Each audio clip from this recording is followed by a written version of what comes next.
홉킨스라고 하는 시인이 수녀원이라고 하는 시를 지었어요. 나는 가고 싶어요. 봄이 사라지지 않는 곳으로. 무서운 우박이 날지 않으며 몇 송이의 백합화가 피어나는 들판으로 가고 싶어요. 이런 시를 지었습니다. 모든 사람들은 이렇게 아름다운 꽃이 피어 있는 그런 길로 가고 싶고 그런 곳에 살고 싶습니다. 그렇지만 우리 인생은 가다가 보면 늘 어려운 일을 만나고 고통을 만나게 됩니다. 제가 지난 5월 달에 장미가 한참 예쁠 때 저희 집 옆에 있는 담장 옆으로 산책을 했거든요. 이렇게 산책을 쭉 하는데 담 위로 이렇게 고개를 내민 장미꽃이 너무 예쁜 거예요. 그래서 내가 야, 너희들 어떻게 그렇게 예쁘냐? 그런데 왜 너희들 그렇게 예쁜데 가시는 몸에 그렇게 안고 태어났냐? 이렇게 질문을 했죠. 그러니까 제가 이렇게 산책을 하는데 개들이 이렇게 대답하는 거예요. 목사님, 우리는 아름다움이라고 하는 것은 고통과 함께 오는 것임을 알려주고 싶어서 그래요. 그렇게 말하는 거예요. 나한테만 그렇게 말하는 그런 거예요. 아름다움이라고 하는 것은 고통과 함께 오는 것이죠. 우리 인생의 가는 길은 늘 장밋빛이 우거진 그런 길이 아니고 황량한 사막이고 폭풍과 몰아치는 그 바다고 그런 길로 우리는 가야 하니까요.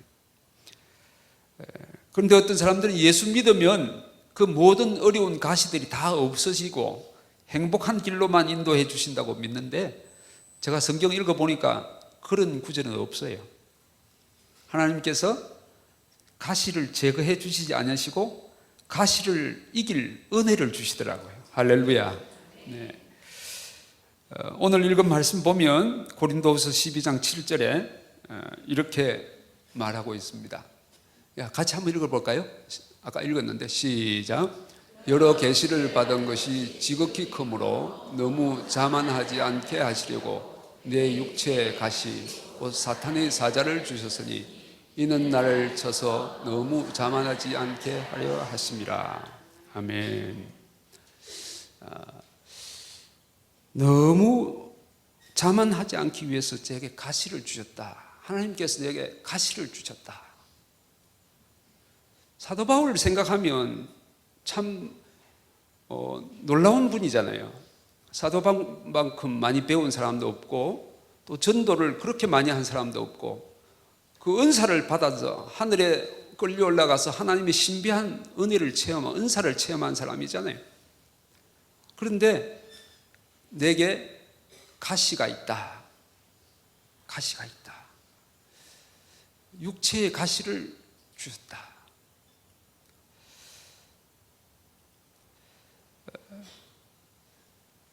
그 가시가 무엇인지는 잘 모르죠. 어떤 학자들은 아마 예수님을 만났을 때 그 찬란한 빛에 의해서 눈이 안 좋을 것이라. 어떤 학자들은 아마 이렇게 말씀 전하다가 폭 쓰러지는 간질일지도 모른다.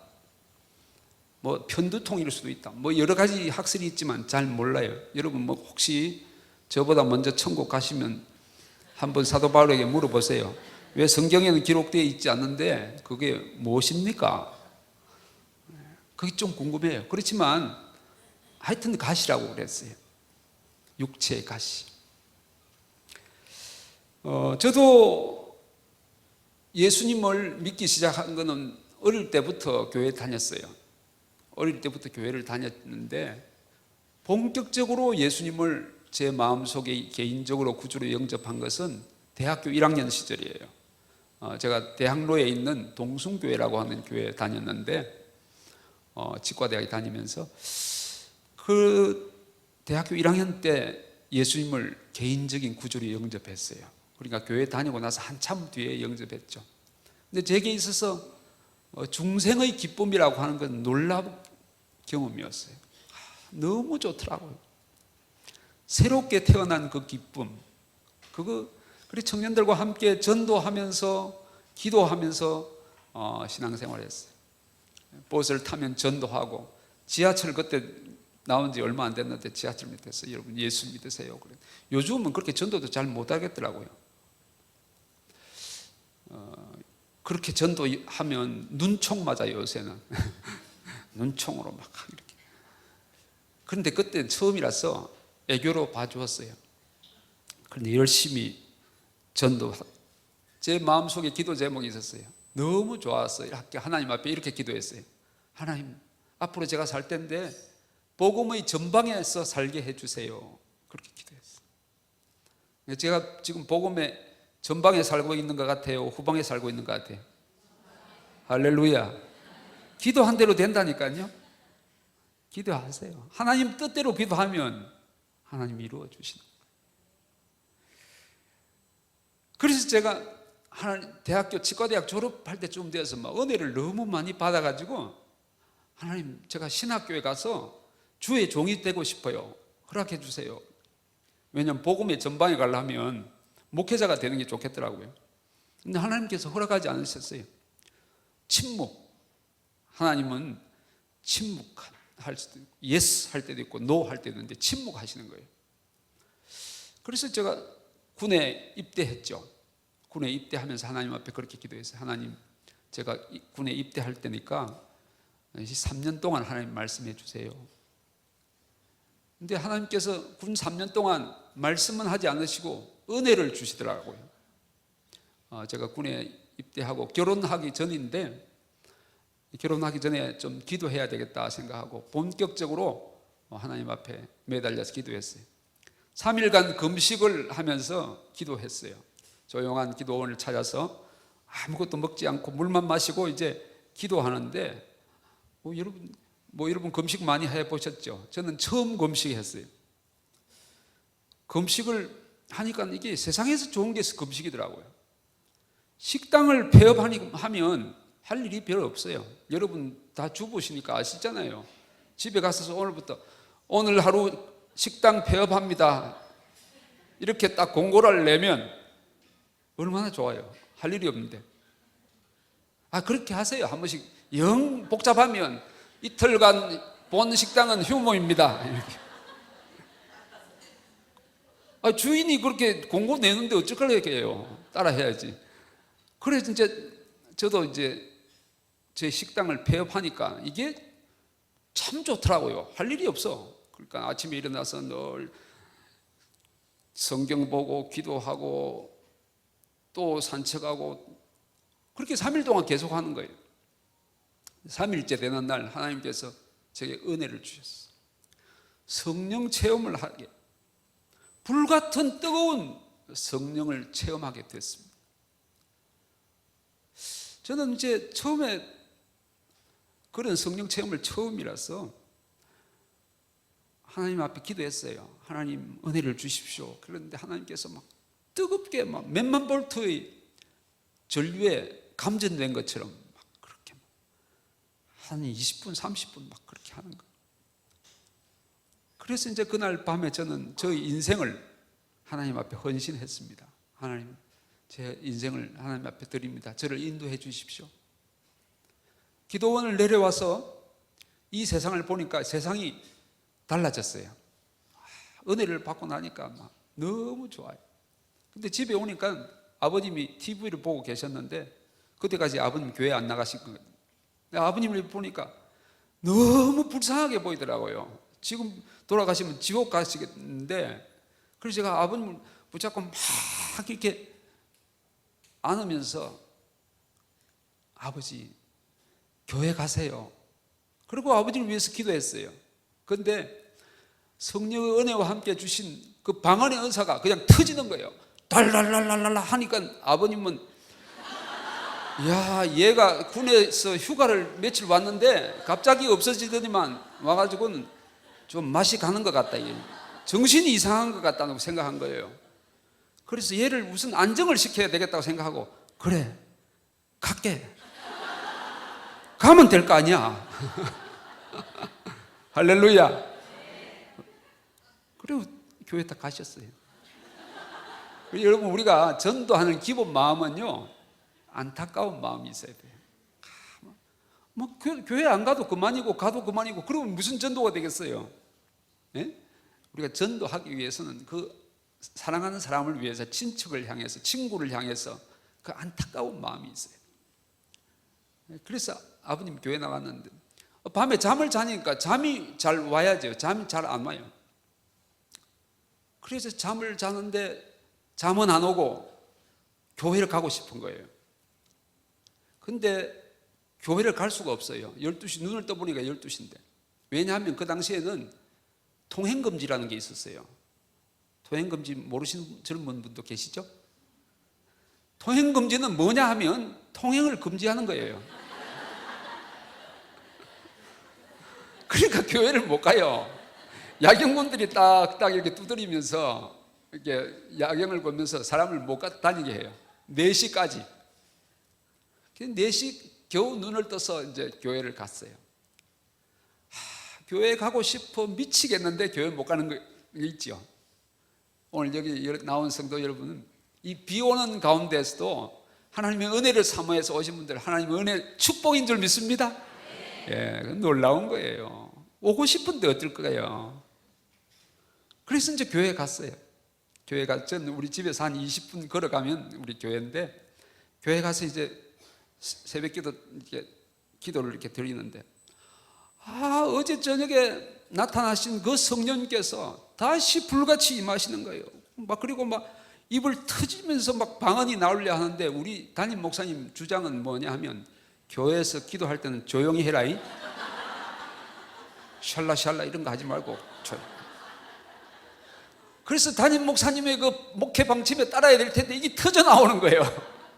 그리고 꽉 물고 있으니까 이게 터져 나오면서 불같은 성령이 다시 임하는 거예요. 그리고 뜨거워서 견딜 수 없어서 제가 하나님께 그랬어요. 하나님, 이제 그만하십시오. 그만해야 됩니다. 충분합니다. 그만하세요. 하나님 살아계신 걸 믿어요. 살아계신 주님. 저는 그 새벽에 하나님을 향해서 다시 찬양했어요. 살아계신 주, 나의 참된 소망. 정말 하나님 살아계신 거 계속적으로 체험했어요. 은혜가 넘쳐요. 그런데 하나님께서 제게 성령의 체험을 주시고 기쁨을 주셨는데도 신학교 갈 길이 열려야 되는데 안 열리는 거예요. 그래서 이제 군회를 제대하게쯤 되었는데, 하나님 어떻게 됐습니까? 하나님 또 침묵하시는 하나님. 그러면 할 수 없이 이제 저는 치과의사 면허가 있으니까 할 수 없이 치과를 개업을 했어요. 개업을 했는데 치과 이름을 할렐루야 치과 의원. 왜냐하면 제 마음속에는 교회 가서 목사가 되나 병원에서 원장이 되나 선교적인 마음으로 하면, 교회 비슷한 병원 하면 될 거 아니냐, 그런 생각이죠. 그래서 이제 하루 종일 찬송가를 탁 틀어놓고 예수 믿는 사람 지금 뽑았어요. 간호사들 해가지고 아침마다 큐티하고 이 교회 같이 하는 거예요, 병원을. 그리고 수요일 날 딱 무료 환자만 진료하는 거예요. 딱 하고. 그러니까 그 구청에서는 모범상 표창장도 주고 교회에서는 장로로 섬기고 그렇게 행복하게 살았어요. 그리고 내 인생은 이제 50 가까이 됐었는데, 이제 이렇게 살다가 나는 이제 그 교회를 섬기고 평신도로 사는가 보다, 그렇게 생각했죠. 그런데 50 가까이 되었을 때 하나님께서 저희 가정에 가시를 주시는 거예요. 오늘 설교 제목이 가시거든요. 가시는 축복이에요. 한번 따라합시다. 가시는 축복이다. 얼마나 축복인지는 조금 이따 제가 이야기하겠습니다. 가시를 주시는데 괴롭잖아요, 가시는. 그럼 제가 이제 기도하는 거예요. 근데 제가 할렐루야 치과를 한 20년 하면서 교회 장로로 섬기고 또 선교사도 파송하고 열심히 주님을 위해 산다고 살았죠. 그런데 하나님께서는 제게 고통을 주시는 거예요. 그때 하나님 주는 고통이 너무 괴로워서 괴로우면 기도하잖아요. 기도 잘 안 한다. 그래서 목사님들은 교회 새벽기도 잘 안 나오다가 갑자기 나온 사람은 좀 수상해요. 또 집에 무슨 문제가 있나. 문제가 있으면 기도하니까. 그래 저 새벽에 이제 기도 이렇게 하는데, 그 제가 살고 있는 지역에 어떤 여전도사님이 오셨는데, 이분은 노숙자 쉼터를 시작했어요. 와서 장로님, 제가 노숙자 쉼터를 했는데 한번 놀러 오세요. 그렇게 말하는 거예요. 그래 한번 가죠. 그랬는데, 그러고 나서 안 갔어요. 안 가서 이제 새벽에 이제 기도하는데 하나님께서 마음속에 말씀하시기를, 그 사람이 한 번 오라 하는데 왜 안 가보나. 너무 바빠서 못 가서 한번 가보겠습니다. 빨리 가는 게 좋을 거야. 그런 마음의 생각이 들리는 거예요. 그래서 이제 하루는 환자를 빨리 보고 그로 갔어요. 가니까 노숙자들이 한 25명 정도 앉아 있어요. 근데 싹 들어가서 보는데 노숙자들이 앉아 있는데 양들이 모여 있는 것처럼 보여요. 그거 이상하더라고요. 근데 저는 그런 거 잘 신비적인 그런 거 잘 모르는데, 그래서 이 전도사님이 이렇게 소개하는 게, 우리 동네에 있는 치과 원장님, 장로님을 소개하겠습니다. 그리고 저를 소개하고는 아마 여러분 이가 아프시면 공짜로 치료해 주실 것입니다. 나한테 의논하지도 않고 자기 혼자 병원 수입이 감소할 수 있도록 이렇게 광고했어요. 그래서 그 인사 말씀을 하래요. 그래서 제가 보니까 너무 비참한 거예요. 여러분 IMF 시절을 기억하시죠? 가정이 다 깨져버리고 사랑하는 아내도 집으로 보내고 애들도 혼자 길거리를 떠놀다가 여기 온 게 노숙자들 아니에요. 인생의 마지막 막창에 온 거예요. 제가 일로 보니까 그분들 애 친애하는 여러분 이렇게 무슨 인사할 수 있겠어요? 그래서 제가 여러분 안녕하세요. 제가 노래 하나 부르겠습니다. 그러고는 인생은 나그네 길 어디서 왔다가 이렇게 하숙생을 불렀잖아요. 이렇게 노래를 부르는데 이 앞에 앉아있던 여전도사님이 막 울면서 막 자기 사무실로 뛰어가는 거예요. 그래서 내가 그 인사말 마치고 가서, 전도사님, 내가 노래를 그렇게 잘 불렀어요. 왜 우세요? 이러니까. 그래 제가 이 천지들 잘 모르고 마음만 있어서 노숙자를 여성의 몸으로, 처녀예요. 이 쉼터를 했는데 이 사람들 해보니까 남자들이 너무 거칠어서 막 싸우고 술 먹고 위에 올라가서 오줌 싸고 막 이러니까 너무 미치겠다는 거예요. 그래서 자기가 기도했대요. 하나님, 남자를 한 사람 붙여주시든지 아니면 일주일 동안 금식하는데 오늘 마지막 날인데 제가 이 사역을 그만두겠습니다. 전 도저히 못합니다. 그랬대요. 그런데 어떤 제가 나타나서 인생은 나그네 길 부르는데 마음속에 이 사람이다 하는 생각이 드니까 너무 감사한 거예요. 그래서 울었다는 거예요. 그래서 제가 그 노숙자 쉼터에 갈 때는 전혀 그런 생각이 없었는데 갑자기 이제 그 전도사님께 이랬어요. 전도사님, 이 노숙인들을 하루 종일 먹이고 재우고 이렇게 하는 것도 좋은데 하나님의 말씀이 있어야지 되겠습니까? 그러니까 그건 장로님 마음대로 하세요 이러는 거예요. 그래요. 그러면 제가 내일부터 새벽 기도를 제가 인도하겠습니다. 그렇게 인도하든지 말든지 마음대로 하세요. 그래서 제가 그때부터 이제 제 본교회 새벽 기도를 마치고 거기에 노숙자 쉼터에 새벽 기도를 인도했어요. 한 25명 되는데 새벽 6시에 모여서 깨워서 하나님 말씀을 가르쳤는데, 장로 시절인데 뭘 특별히 신학 아는 것도 없고 마태복음 1장 1절부터 쭉 읽어가다가 그냥 적당하게 끊고 되는 대로 그냥 말하다가 그냥 하는 게 거기 설교예요. 근데 설교를 하는데 이 설교가 딱 이렇게 노숙인들의 마음속에 갔다가 벽에 부딪혀서 또 저한테 와요. 와, 할렐루야. 제가 전한 말씀에 제가 은혜를 받는 거예요. 그걸 1년 동안 했어요. 1년 동안 쭉 하니까 1년쯤 되었을 때 어떤 노숙자 형제가 한번 저희 병원에 찾아왔어요. 그리고 이제 가방을 메고 왔는 거예요. 장로님, 저 장로님 말씀 듣고 새로운 사람이 됐습니다. 제 가정으로 돌아가겠습니다. 잃어버린 가정을, 식구들을 찾고 가정을 회복하겠습니다. 하나님 말씀대로 살겠습니다. 이게 딱 쳐다봤어요. 이야, 놀라운 일이다. 1년 만에 하나님의 역사가 나타났다.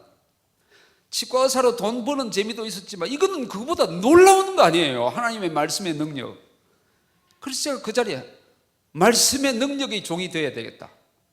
그렇게 하나님 앞에 결심하고 아내한테 갔어요. 여보, 내가 아무래도 신학을 지금 가야 되겠어. 이러니까 그래요, 가세요. 근데 조건이 있어요. 자기도 같이 가자는 거예요. 자기는 처녀 때 UBF라고 하는 대학생 선교회라는 출신인데 처녀 때 선교사 서원을 했대요. 그런데 아직까지 서원을 못 이루고 나하고 결혼했는데 늘 마음에 찜찜한데 신학교 같이 가면 혹시 그게 좀 가까워질 줄 모르니까 같이 가자는 거예요. 그래서 둘이서 손을 잡고 부산에서 서울까지 광나루 신학을 왔다 갔다 3년 동안 공부한 거예요. 그래서 목사가 되어서 아까 그림 본 것처럼 파송식을 하게 되어서 선교사가 가게 됐습니다. 하나님은 이 가시를 통해서 역사하시는 거거든요. 사도 바울에게 주신 가시를 줄 때는 괴로워요. 그런데 왜 가시를 주시는가? 물론 죄 때문에 그렇죠. 또 귀신의 역사, 우리가 질병을 맞이하는 질병의 가시는 죄 때문에 그러기도 해요. 또 하나님의 영광이 나타나기 위해서 그렇죠. 예수님께서 그렇잖아요. 그렇게 말씀했어요. 그렇지만 고난은 하나님의 신비예요. 확실히 우리 머리로 다 이해할 수 없는 하나님의 신비가 있어요. 여러분 혹시 시간이 있으시면 고통에는 뜻이 있다라는 책을 한번 사보시기 바랍니다. 옥화는 목사님 지으신 책인데요. 그 고통에 대한 종합편 정리가 잘 되어 있습니다. 이제 사도 바울은 이 자기에게 있는 가시를 위해서 기도합니다. 이것이 내게서 떠나가기 위하여 내가 3번 주께 간구하였더니 3번 하나님 앞에 고쳐주세요, 고쳐주세요. 다른 사람을 위해서 기도하고 죽은 사람도 살리고 이렇게 한 사도 바울이 자기 질병은 하나님께서 안 고쳐주시니까 3번 기도한 거예요.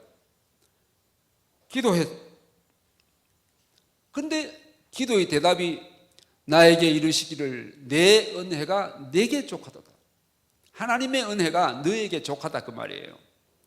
이는 내 능력이 약한 데서 온전하여 짐이라 하신지라.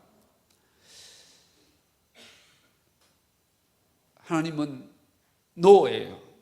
그렇죠? 기다리라는 것도 아니고 저처럼 기다리라 하는 것도 아니고 노예요. 사도 바울은 노. 이는 내 능력이 약한 데서 온전하여 짐이라 하신지라. 사도 바울은 지금까지 그런 생각을 못했어요.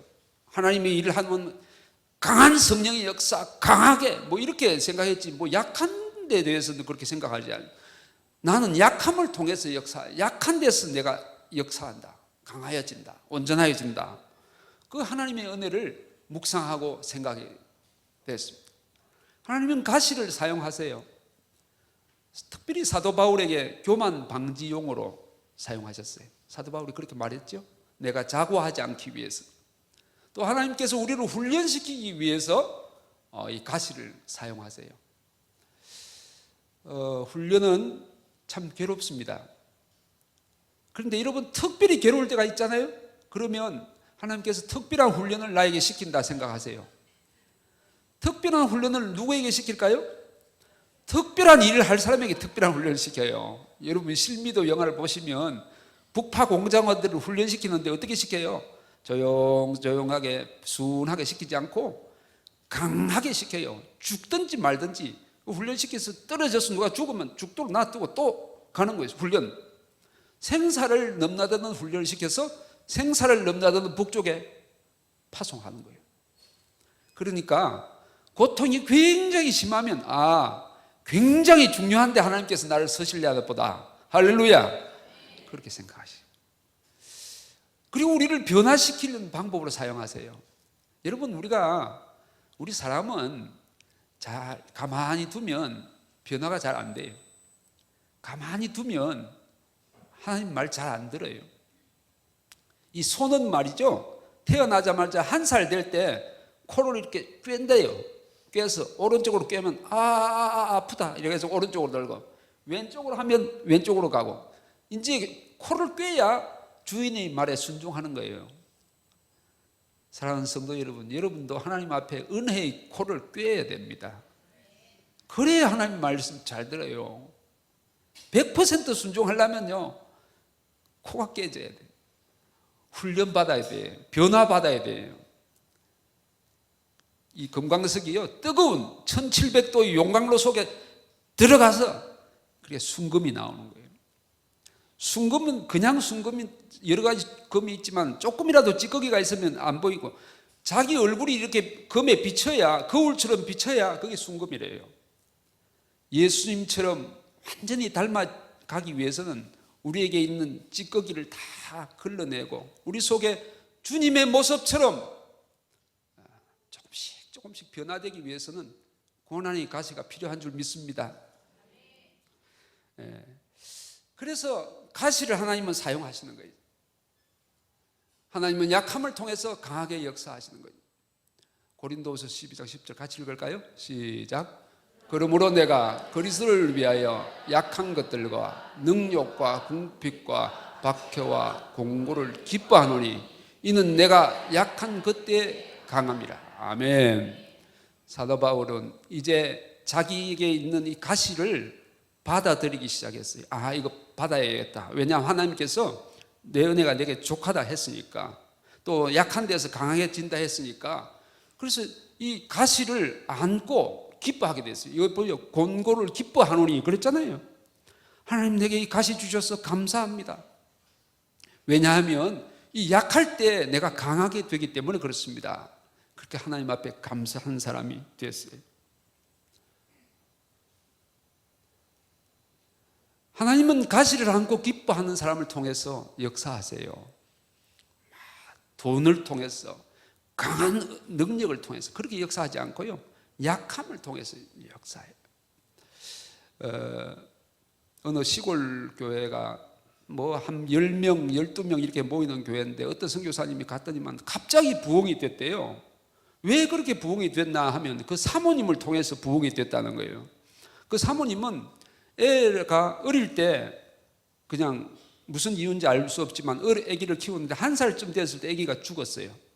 그래서 막 아기 때문에 막 우울증이 온 거예요. 그래서 우울증이 심하게 와서 이 사모님은 누워서 막 울고, 어떤 때는 일주일 동안 막 일어나지도 못하고 울 때인데, 자기 교회 옆에 어떤 공장이 왔는데 안 믿는 사장이 왔어요.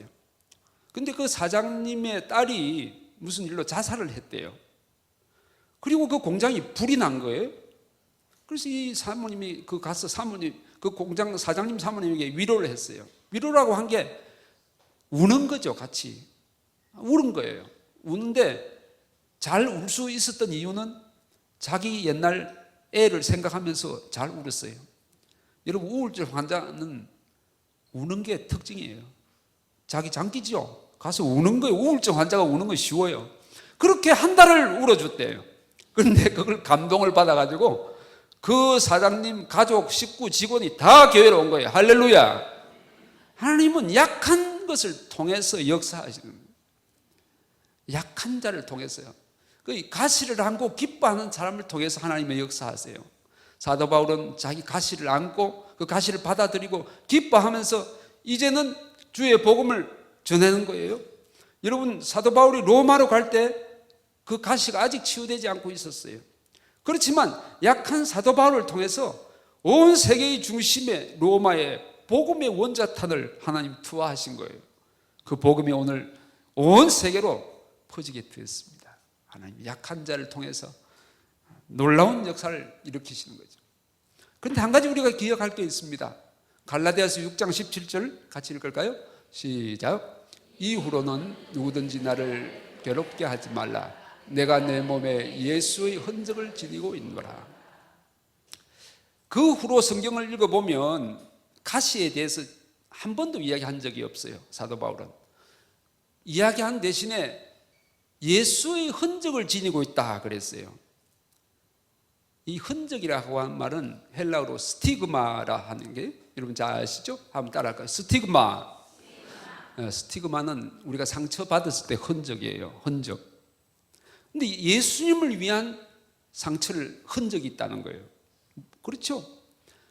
사도 바울은 자기가 가시가 있음에도 불구하고 이제 또 다른 가시를 찾아 나선 거예요. 주님을 위한 가시를 찾아 나서서. 그래서 때로는 돌에 맞기도 하고 채찍에 맞기도 하고 자기 몸에 상처가 나서 내 몸에 흔적이 있다는 거예요. 그래서 그 흔적을 자랑하고 있어요. 여러분, 가시나무새라고 하는 새를 아세요? 본 적이 있으세요? 이야기는 들었죠. 가시나무새는 가슴에 붉은 털이 있대요. 저는 사진만 봤는데, 근데 이 가시나무새는 전설이 있는데, 켈크 쪽에서 내려오는 전설인데, 뭐냐 하면 이 가시나무새는 둥지를 벗어나면서 가시를 찾아 나선대요. 왜 가시를 찾아 나서냐 하면 자기가 찔리기 위해서 가시를 찾아 나선대요.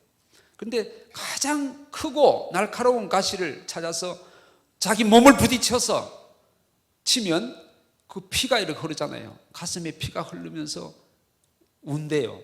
노래를 부르는데 이 가시나무새는 가장 아름다운 노래를 부른다는 것, 그런 전설이에요. 사도 바울을 생각하면 정말 가시나무새 같아요. 자기 속에 가시가 있지만 또 다른 가시를 찾아서 나서는 거예요. 이제는 주님을 위한 가시. 그래서 주님을 위한 가시에 찔려서 내가 다 이루었다, 내가 달려왔다. 정말 세계에서 제일 아름다운 노래를 부르다가 순교한 사도 바울의 모습은 가시나무새를 만난 것 같아요. 저는 선교사로 11년간 지냈습니다. 참 은혜롭게 잘 지냈어요. 근데 한 10년쯤 될 무렵에 저는 1년마다 이제 몽골에는 병원이 좋지 않기 때문에 한국에 왔을 때 한 번씩 검사를 해요. 10년 차 될 때 한국에 왔었는데 제 주치의가 내과 선생님이 그러시더라고요. 늘 간이 제가 좋지 않거든요. 간 검사를 하는데 해마다 괜찮았는데 선교사님, 간에 병소가 있습니다. 그래요. CT를 한번 찍어봐야 되겠습니다. CT를 찍었어요. 선교사님, 악성 간암입니다. 그래요.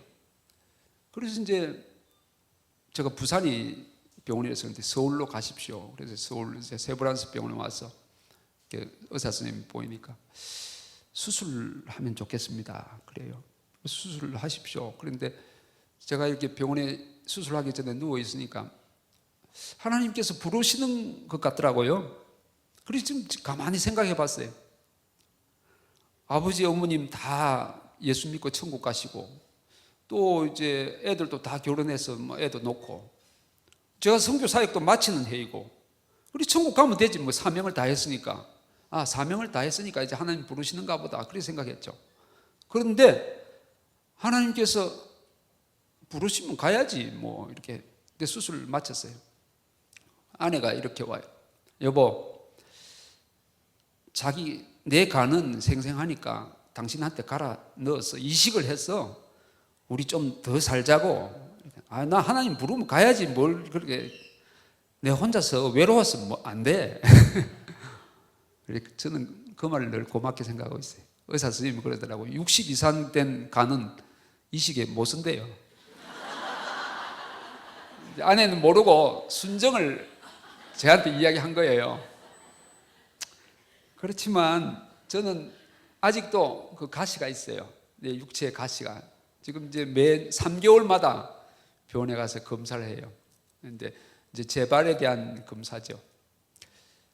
근데 감사합니다. 왜냐하면 교만하지 않고 저는 몽골 사람들을 늘 비자 때문에 기도 제목 내거든요. 비자 잘 연장될 수 있도록 해주십시오. 저는 그래요.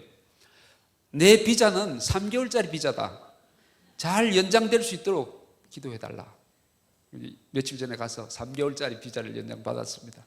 그래서 오늘 여러분에게 설교할 수 있어서 감사합니다. 이후로는 누구든지 나를 괴롭게 하지 말라. 내가 내 몸에 예수의 흔적을 지니고 있노라. 메드슨이라고 하는 사람이 이런 시를 지었어요. 이 시를 읽고 마치겠죠? 나의 하나님, 나는 나의 가시에 대하여 결코 감사하지 못했습니다. 나의 장미꽃에 대하여는 수천 번이나 감사하였지만 주님이 나에게 지어준 십자가에 대해서는 한 번도 감사하다고 생각하지 못하였습니다.